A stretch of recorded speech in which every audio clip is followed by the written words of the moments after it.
क्या आप जानते हैं, भारत में एक ऐसा विश्वविद्यालय था जहां पढ़ने के लिए चीन, तिब्बत, कोरिया और कई देशों से छात्र आते थे। यहाँ 10,000 से अधिक विद्यार्थी और 2,000 से ज्यादा आचार्य शिक्षा देते और प्राप्त करते थे। लेकिन एक दिन सब कुछ आग की लपटों में बदल गया। कहा जाता है कि इस विश्वविद्यालय के विशाल पुस्तकालय में लगी आग कई महीनों तक जलती रही। आखिर नालंदा विश्वविद्यालय को किसने बनवाया था? इसे किसने जलाया और क्यों? आज हम जानेंगे भारत के सबसे महान विश्वविद्यालय की पूरी कहानी। नालंदा विश्वविद्यालय की स्थापना। नालंदा विश्वविद्यालय बिहार के वर्तमान नालंदा जिले में स्थित था। इतिहासकारों के अनुसार इसकी स्थापना 5वीं शताब्दी ईस्वी में गुप्त सम्राट कुमारगुप्त प्रथम ने करवाई थी। गुप्त साम्राज्य के समय भारत को ज्ञान, विज्ञान और संस्कृति का स्वर्ण युग माना जाता है। शुरुआत में यहाँ मुख्य रूप से बौद्ध धर्म की शिक्षा दी जाती थी, लेकिन धीरे धीरे यह विश्व का सबसे बड़ा शिक्षा केंद्र बन गया।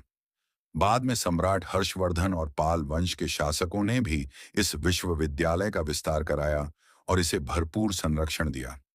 नालंदा कितना महान था? नालंदा केवल एक विश्वविद्यालय नहीं, बल्कि एक पूरा ज्ञान का नगर था। यहाँ भारत ही नहीं, बल्कि चीन, तिब्बत, श्रीलंका, कोरिया, जापान और दक्षिण पूर्व एशिया से विद्यार्थी पढ़ने आते थे।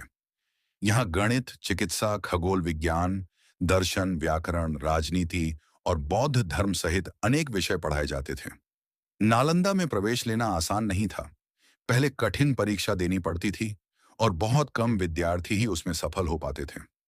विश्वविद्यालय का विशाल पुस्तकालय धर्मगंज कहलाता था, जहां लाखों दुर्लभ पांडुलिपियां सुरक्षित रखी गई थीं। नालंदा विश्वविद्यालय को किसने जलाया? अब आते हैं सबसे बड़े सवाल पर। आखिर नालंदा विश्वविद्यालय को किसने जलाया? इतिहास के अनुसार लगभग 1193 ईस्वी में तुर्क सेनापति मोहम्मद बख्तियार खिलजी ने बिहार पर आक्रमण किया। इसी दौरान नालंदा विश्वविद्यालय को भारी नुकसान पहुंचा। कई ऐतिहासिक विवरणों में उल्लेख मिलता है कि विश्वविद्यालय के विशाल पुस्तकालय में आग लगा दी गई, जिससे अनगिनत दुर्लभ पांडुलिपियां नष्ट हो गईं। हालांकि आधुनिक इतिहासकार यह भी मानते हैं कि नालंदा का पतन केवल एक हमले से नहीं हुआ। राजनीतिक परिवर्तन, संरक्षण की कमी और समय के साथ हुए अन्य आक्रमणों ने भी इसकी स्थिति को कमजोर किया। फिर भी बख्तियार खिलजी का आक्रमण नालंदा के विनाश का सबसे प्रमुख कारण माना जाता है। समापन आज नालंदा विश्वविद्यालय के केवल अवशेष बचे हैं, लेकिन इसकी विरासत आज भी पूरी दुनिया को प्रेरित करती है। यह हमें याद दिलाती है कि किसी भी सभ्यता की सबसे बड़ी ताकत उसके महल या सेना नहीं, बल्कि उसका ज्ञान होता है। अगर आपको इतिहास की ऐसी ही सच्ची और रोचक कहानियां पसंद हैं, तो वीडियो को लाइक करें, चैनल हिस्ट्री विद एआई को सब्सक्राइब करें और कमेंट में बताइए कि अगली वीडियो किस ऐतिहासिक रहस्य पर देखना चाहेंगे।